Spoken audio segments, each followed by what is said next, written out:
Breaking news, folks. We have some states and even some counties that are sending out their own state stimulus checks. So you want to be sure to stay until the end of this video to find out if you're eligible for more stimulus payments. Welcome back to my channel, everybody. I hope everyone's having a great day.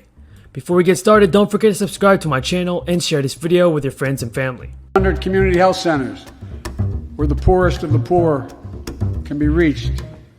We're setting up community vaccination sites, developing mobile units to get to hard-to-reach communities. Today, 90% of Americans now live within 5 miles of a vaccination site.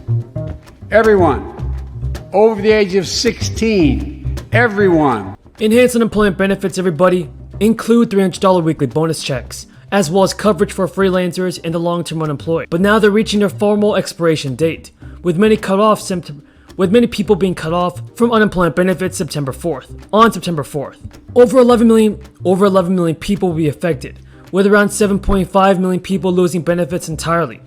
Some 24 states chose to pull the plug on federal aid during the summer, with governors claiming that the extra unemployment insurance was disincentivizing residents from taking available jobs. Sides of the chamber, both the Senate and the House. But Liz, you know, the administration thinks they have time to wait it out before the next, I know they would never say that publicly, but this is what we're hearing, that in fact, they think by the time 2022 comes around, and certainly 2024, this will be a distant memory.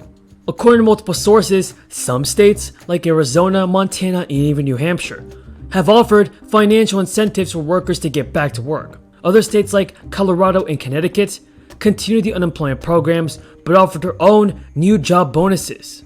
Can these incentives and bonus checks replace another stimulus payment? Tell me what you think, everybody. Leave your thoughts in the comments below. When we look at a budget, when we prepare a budget, it's imperative that we take a hard look at the reality of American life and that we build based on that reality. Now, many progressives in Congress are pushing for more stimulus relief and financial relief from the federal government. Alexandria Ocasio-Cortez, for example, and many of the Democrats are getting set to assemble a massive $3.5 trillion social spending plan that they will muscle through without any Republican votes in the next few months. But largely left out of discussions is an extension of the crisis unemployment benefits, and it seems unlikely that lawmakers in either the House or the Senate will pursue a renewal once they expire on September 6th.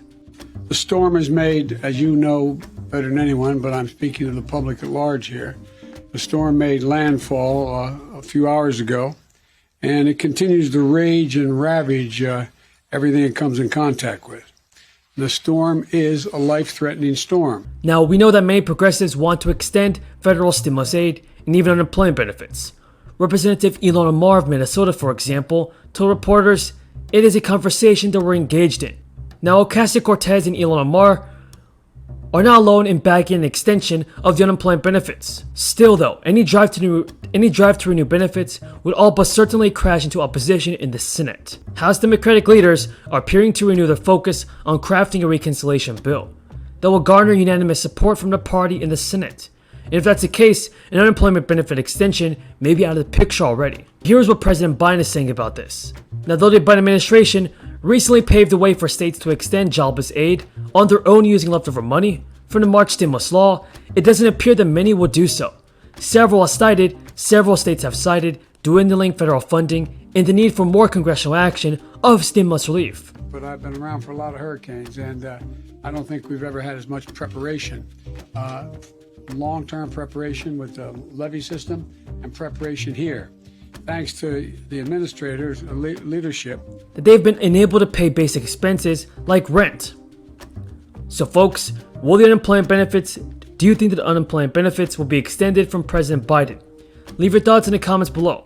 The stimulus package that was signed earlier this year did create something called the Mixed Earners Unemployment Compensation, and this offered us a $100 per week extra for those workers whose labor was split between being an employee and an independent contractor. Now, the American Rescue Plan Act in March 2021 extended these 4 programs to last until Labor Day, which is still the formal expiration date. And more than 3 million people who get the weekly bonus to their state unemployment benefits will be affected.